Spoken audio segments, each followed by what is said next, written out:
tío, esto es lo que me faltaba por ver, tío. Estamos aquí en Lipari y de repente entra en erupción el volcán. Entra en erupción el volcán, tío.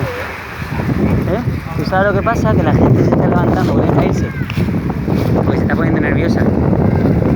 Por ejemplo, porque si entra en erupción puede ser un problema.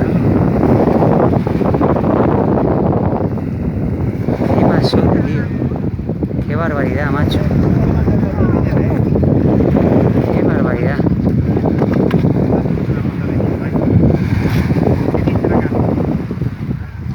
Qué barbaridad, tío, en erupción, Increíble, tío. Estábamos aquí tan tranquilos. Y mira tú.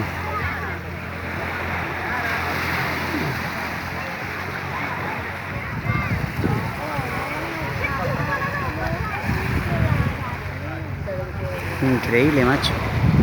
Qué pasada. Mortal, vamos.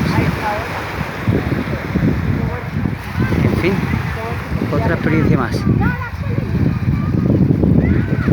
¿Qué hubiera pasado si hubiéramos